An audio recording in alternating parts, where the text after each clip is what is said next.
Cell कहते हैं। Appendix cell के ऊपर से जहाँ से फुल तरह तरह के पंखुड़ियाँ निकलना स्टार्ट करता है उसे क्या कहते हैं, पुष्पासन कहते हैं या थैलेमस कहते हैं। उसके बाद ऊपर चल जाओ, ऊपर में यहाँ जो निकलना छोटा छोटा निकलता है, छोटा छोटा पत्तियाँ नहीं निकलेगा, भ्रूण कोश से कभी भी छोटा पत्तियाँ नहीं निकलता। इससे क्या निकलता है, मादा कहलाता है। क्या कहलाता है, मादा। नर ही नहीं है, ये क्या है, मादा।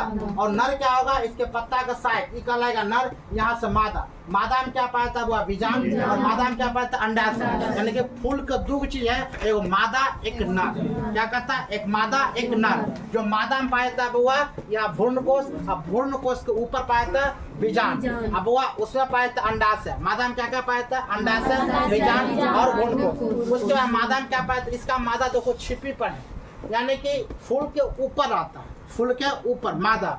उसे कहता है वो वर्तिका ग्रह। उसे क्या कहते हैं, वर्तिका ग्रह। अब वर्तिका ग्रह के छोटा सा नीचे, जैसे कि मान लिया ऊपर में फूल दिख रहा, ऊपर में फूल के नीचे भी आएगा जो लचीलापन रहेगा, लचीलापन ठहरी होता है। ऊपर में फूल जो रहता है उसे कहते हैं वर्तिका ग्रह, और जो लचीलापन रहता है उसे कहते हैं वर्तिका। उसे क्या कहते हैं, वर्तिका।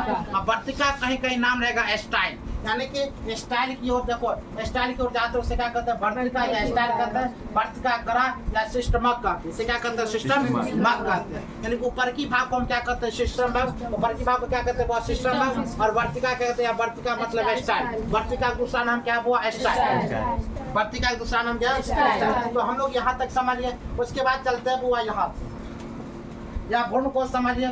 इसके बाद यहाँ से तो ये जो बुआ, ये जो एरिया गया है, एरिया यहाँ पर जो पाया था, इसको कहते हैं नर, जिसे प्राकोष, और उसका कहते हैं तंतु। तो पुंकेसर के बारे में हम समझते हैं, पुंकेसर, पुंकेसर वो नर भाग होता है। पुंकेसर कौन सा भाग होता है, नर भाग। पुंकेसर कौन भाग है, नर भाग। अब पुंकेसर नर भाग है। पुंकेसर के आता है दो भाग। पुंकेसर के अंदर कितना भाग, दो भाग। एक कहलाएगा वो पुंकेसर। पुंकेसर के अंदर कितना भाग, दो भाग। उसे क्या कहते हैं, वो प्राकोष, और दूसरा का क्या कहते हैं, तंतु। प्राकोष और दूसरा क्या कहता है, तंतु। यानी कि फिर क्वेश्चन सुनो, पुंकेसर के कितने भाग, दो भाग। एक भाग क्या कहलाता है, प्राकोष, दूसरा भाग क्या कहता है, तंतु। अब तंतु को समझते, तंतु कहाँ से निकलता है, वो तंतु निकलता तुमने क्या पुष्पासन से। कहाँ से निकलता है, पुष्पासन से। क्वेश्चन तुमसे पूछेगा तंतु कहाँ से निकलता है, कहाँ से विकसित होता है, क्या बोलेंगे, पुष्पासन से। तंतु कहाँ से विकसित होता है, पुष्पासन से। और तंतु का अग्रिम भाग, यानी कि भाग, अग्रिम भाग क्या कहलाता है, वो क्या बोलेंगे, प्राकोष। क्या कहलाएगा, प्राकोष। अब प्राकोष से क्या कहलाता है, नर भाग। प्राकोष क्या कहलाता है, नर भाग। ऐसे तो प्राकोष और तंतु दोनों मिलकर क्या चीज निर्माण करता है, पुंकेसर। अब पुंकेसर वो क्या कहलाता है, नर भाग। क्या कहलाता है, नर भाग। तो फूल में कितने भाग आते हैं, वो दो भाग, एक प्राकोष, एगो नर भाग, एगो मादा भाग। इसके बाद लेकर चलते हैं पहले नंबर, ये तो समझ गया पुंकेसर। पुंकेसर से पहले हम समझते हैं और फूल का जो परागकण, जितना भी आकर्षण शक्ति पैदा होता है, या कितने भाग होता है, तो वो याद रखना। ये उस पत्र जो होता है या चार प्रकार का, उस पत्र कितने प्रकार होता है, चार। जितना भी डिजाइन देख रहा है ये उसे कहते हैं पुष्प पत्र। इसे क्या कहेंगे, पुष्प पत्र। जो बिखरा उपरा दिख रहा है कितना पुष्प पत्र, इसे क्या कहते हैं, वो पुष्प पत्र। पुष्प पत्र निम्नलिखित कितने प्रकार के होते हैं, चार प्रकार। यहाँ कॉम्पिटेटिव एग्जाम में पूछेगा पुष्प पत्र कितने प्रकार के होते हैं, चार प्रकार। कितने प्रकार के, चार प्रकार। पुष्प पत्र कितने प्रकार के, चार प्रकार। या चार प्रकार के वो नाम आसानी से क्या क्या है, ब्रह्म दलपुंज, क्या बोलेगा, ब्रह्म मतलब बाहरी दलपुंज, और दलपुंज, और पुमांग, और क्या कहते हैं, जायंट। क्या कहेंगे, जायंट। क्या कहते हैं, जायंट। जायंट के बुआ दो नाम एक्स्ट्रा, जायंट के दो नाम, उसका नाम है गाइनोसियम और कहता है पिसिटल। क्या कहेंगे, पिसिटल। क्या बोलेंगे, वो पिसिटल, गाइनोसियम या जायंट। क्या बोलेंगे, जायंट, गाइनोसियम या पिसिटल। यानी क्या बोलेंगे बुआ, इसका कितना नाम, जायंट का कितना नाम, दो एक्स्ट्रा नाम। क्या क्या बोलेंगे, नहीं, इसका कितना नाम, जायंट कितना नाम है, दो नाम। क्या क्या बोलेंगे, गाइनोसियम और पिसिटल। कितना नाम है, दो नाम, गाइनोसियम और क्या बोलेंगे, पिसिटल। और उसके बाद बोलेंगे पुष्प पत्र का कितना भाग है, चार भाग, बाहरी दलपुंज और पुमांग और जायंट। फिर तो बोला जाए कितना भाग, चार भाग, पुमांग और जायंट। बाहरी दलपुंज, पुमांग, जायंट। जांग के कितने नाम? 2 एक्स्ट्रा नाम। क्या बोलेंगे? क्या बोलना है? गाइनोसियम और विसिटल। गाइनोसियम और विसिटल।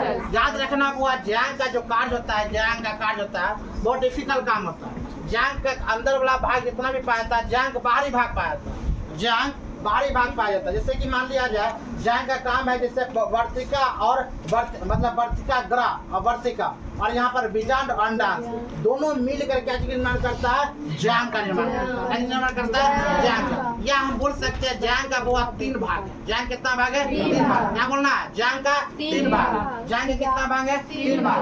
जांग के कितना भाग? 3 भाग। वर्तिका ग्रह, वर्तिका और नीचे चलाता है बुआ अंडाशय। फिर समझो जांग का कितना भाग? 3 भाग। वर्तिका ग्रह, वर्तिका और अंडाशय। यहाँ पर देख सकते हो स्त्री केसर का भी बुआ कितना भाग है? अंडाशय, वर्तिका और वर्तिका ग्रह। स्त्री केसर कितना भाग है? अंडाशय, वर्तिका और वर्तिका ग्रह। यही सब मिलाकर क्या बनता है? वो जांग का बनता है। यही सब मिलाकर क्या बनता है? जांग। अब लेकर चलते बारी बारी से। यहाँ से हम लेकर चले थे पुंकेश्वर के बारे में ना। पुंकेश्वर के बुआ कितना भाग? पुंकेश्वर के कितना भाग? कौन कौन? प्राकस तंतु और तंतु। अब प्राकोष बुआ कहाँ? प्राकोष जो था उभरी हुई रहता है। प्राकोष क्या था? उभरी हुई। वो छत्ता का कार्य करता है छोटा सा, वह नर भाग कहलाता है। कौन भाग कहलाता है? नर भाग। अगर ये नर भाग नहीं रहेगा तो फूल कभी विकास नहीं हो सकता। फूल जो हमको आकर्षित करता है, हमको तोड़ लोभाता है, कभी वो आकर्षित नहीं कर सकता। समझ में आ रहा है? उसी प्रकार यहाँ पर क्या हुआ, इसमें क्या कर सकते हैं? हाँ, या जरा क्या है? नर भाग है, प्राकोष की दोनों मिलकर तंतु और प्राकोष मिलकर क्या निर्माण करता है? पुंकेश्वर। या हम कह सकते हैं पुंकेश्वर का कितना भाग? 2 भाग। कौन कौन? प्राकोष और तंतु। तंतु किसे कहते हैं? तो वह प्राकोष के नीचे। प्राकोष क्या रहता है? नीचे। अभी तो फूल छोटा सा है, बड़ा फूल बताते हैं। प्राकोष के बहुत नीचे जो डलिया रहता है, वो डलिया लचीलापन रहता है। जैसे कि डलिया क्या था? लचीलापन। टेढ़ा मेढ़ा गबन करता, उससे हम क्या कहेंगे? तंतु। उससे क्या कहेंगे? तंतु। याद रखना पुंकेश्वर कितने भाग? 2 भाग। अब यही पुंकेश्वर का दूसरा नाम है पुमंग। उसे क्या कहते हैं बुआ? पुमंग। उसे क्या कहेंगे? पुमंग। अब आता है बुआ, ध्यान दो, इस समझ में आ गया चीज को? आप लेकर चलते हैं किसको? तो किसको लेकर? जांग को लेकर चलते हैं। ठीक है, जांग किसे कहते हैं बुआ? तो जांग कहाँ मिलता है? तो स्त्री केसर। किसे कहेंगे बुआ? स्त्री केसर और अंडाशय। स्त्री केसर और अंडाशय। स्त्री केसर के नीचे स्त्री केसर और अंडाशय के बीच में क्या था? जांग रहता है। क्या रहता है बुआ? जांग। अब जांग किसे कहते हैं समझो। जांग के जांग के ऊपर होता है स्त्री केसर। स्त्री केसर कितना? 3 भाग। स्त्री केसर कितना भाग? 3 भाग। स्त्री केसर कितना भाग? 3 भाग। अंडाशय, वर्तिका और वर्तिका ग्रह। समझा? क्या बोलेगा? स्त्री केसर। स्त्री केसर बुआ इसका मतलब होता है फीमेल, यानी कि मादा भाग होता है। कौन भाग रहता है? मादा भाग। स्त्री केसर मतलब यह मादा भाग। ये चीज हमेशा क्या कौन भाग पाया जाता है बुआ? मादा भाग। अब स्त्री केसर कहाँ रहता है समझो। स्त्री केसर का भाग जो वर्तिका ग्रह है और वर्तिका, और नीचे चलाता है बुआ क्या आता है? अंडाशय। इसका मतलब यह होता है ऊपर वाली भाग जो फूल जो रहता है उसे कहते हैं वर्तिका ग्रह। उसे क्या कहेंगे बुआ? वर्तिका ग्रह। और नीचे वाली भाग जो होता है इसे कहते हैं मतलब 3 स्त्री केसर। अब इस स्त्री केसर के माध्यम से कभी कभी हम देखते हैं और वर्तिका ग्रह के माध्यम से जो फूल के ऊपरी तना होता है, फूल का पंखुड़ियां जिसे कहते हैं, पंखुड़ी भाग जिसे कहते हैं, उसमें छोटा छोटा दाना निकलता है। वह दाना जब हम छूते हैं तो हम लोग देखते हैं जो पीला पीला लग गया। तो पीला पीला किस लिए लगता है? कहाँ रहता है वह? वर्तिका ग्रह। यानी कि वर्तिका ग्रह में क्या रहता है? वह पीला पीला रहता है। क्या था? पीला पीला। उसे क्या कहेंगे? वर्तिका ग्रह। जो पीला पीला दिखाया था, छुबो करते क्या लगता है? पीला पीला लग जाता है ना। उसके बाद वही क्या होता है, कभी कभी पत्ता को हम छूते तो भी पीला पीला लगता है। तो पत्ता पीला पीला नहीं रहता। तो वर्तिका ग्रह जो फूल रहता है वो झड़झड़ के बुआ पत्तियों में गिरता। जो पत्ता हम जो छूते सब पत्ता को, तब क्या दिखाया था? पीला पीला ना। तो रस जो कभी कभी देखा होगा, जो कभी सुग्गा या मधुमक्खी कोई रस पीने जाता है फूल का, इसी का भाग को क्या करता है? वो रस पीता।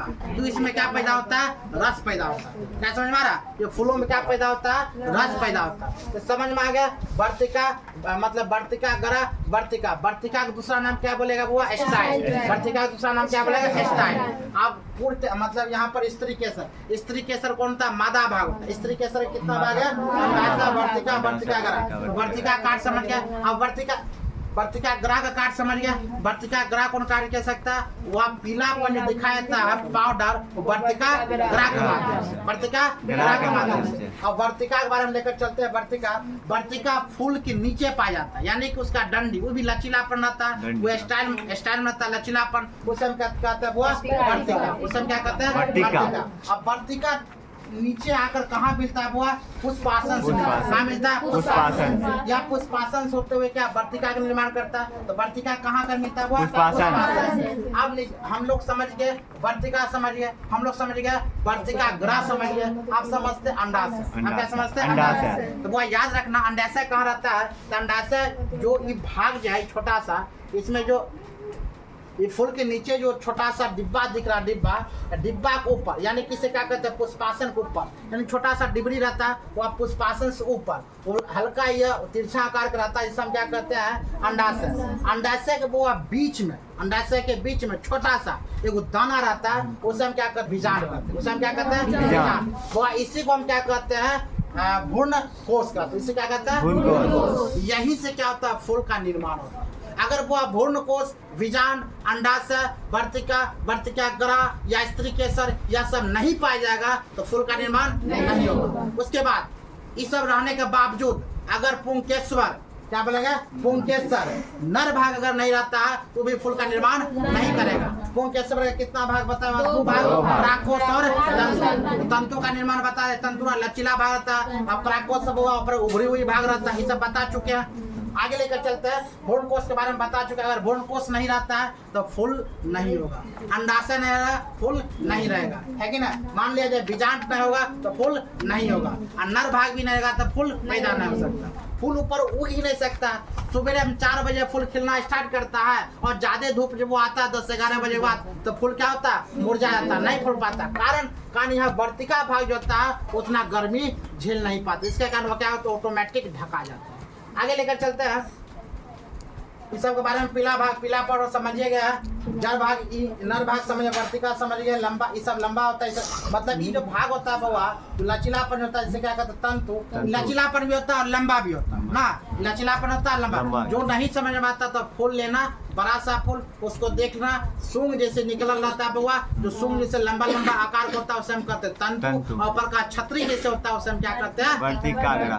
नहीं, वर्तिका सबसे ऊपर, उसे कहते हैं पराग, जो उभरा रहता है। अब फूल से भी लंबा जो फूल के से भी लंबा हो, निकल जो जाए पूरा, उसे हम क्या कहते हैं? वर्तिका ग्रह। और क्या कहते हैं? वर्तिका कहते हैं। वर्तिका किसे कहेंगे? उसके डलिया को क्या कहेंगे? वर्तिका। और ऊपर से जो फैल जाता है उसे वर्तिका ग्रह। उसी में से क्या निकलता है? पीला पाउडर। उसमें से क्या निकलता है? पीला पाउडर। क्या समझ में आ रहा चीज को? मधुमक्खी जो होती चूसता है रस, गोल वाला मधुमक्खी रहता है। मधुमक्खी जो चूसता है रस, वो अक्सर देखा होगा सूर्यमुखी, हाँ वर्तिका, उसमें सूर्यमुखी में ज्यादा मधुमक्खी लटकल रहता है, क्योंकि उसमें ज्यादा रस पाया जाता है। मधुमक्खी में सूर्यमुखी में ज्यादा रस पाया जाता है। सूर्यमुखी का देखा होगा, कभी कभी क्वेश्चन पूछता है, सूर्यमुखी सूर्य की ओर क्यों झुकी होता है? क्यों?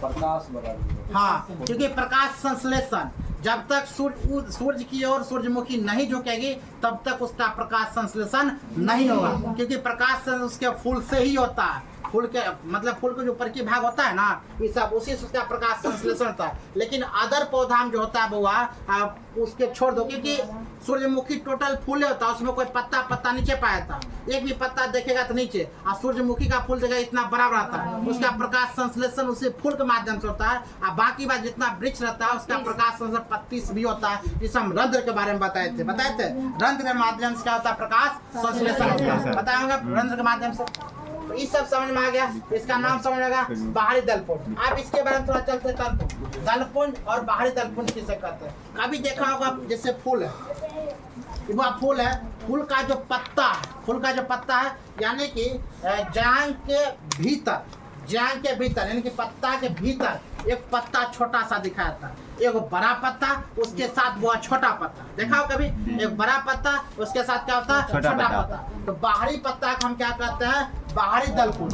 बाहरी पत्ता क्या कहेंगे? बाहरी दलपुंज, जो लोगों को अपनी ओर आकर्षित करता है। अगर बोला जाए ऐसा कौन सा मतलब फूल जो है, फूल कि आकर्षित जो करता है वो कौन, इसमें कौन सा भाग आकर्षित करने बाहरी लगेगा, क्या बोलेंगे, दल। बाहरी दलपुंज। बाहरी दलपुंज फूल इतना बेहतर फूल जाता है जो लोगों की ओर आकर्षण केंद्र बन जाता है, हम आकर्षित हो जाते हैं फूल की ओर। तो कौन भाग खुलता हुआ, बाहरी दलपुंज। और एक होता मतलब दलपुंज, दलपुंज पंखुड़ी, दलपुंज पंखुड़ी, जिसके वजह से फूल क्या होता है हुआ, फूटता है, खिलता है। तो उसे क्या कहते हैं हुआ, दल पंखुड़ी, दलपुंज या उसे क्या कहते हैं पंखुड़ी, दल या दलपुंज या उसे क्या कहते हैं पंखुड़ी। इसका क्या होता है, दल दल और पंखुड़ी, इसका बड़ा पत्ता होता है, बड़ा बड़ा पत्ता होता है, इसी के माध्यम से पूरा घनाकार होता है, कहते हैं ना, इसे क्या कहते हैं दलपुंज या क्या कहते हैं पंखुड़ी।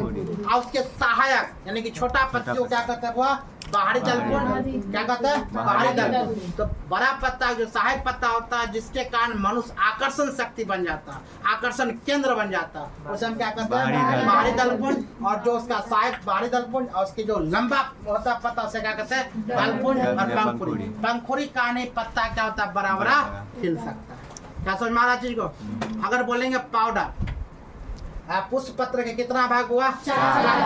बाहरी दलपुंज समझा चुके हैं, दलपुंज समझा चुके हैं, पुमांग समझा चुके हैं ना।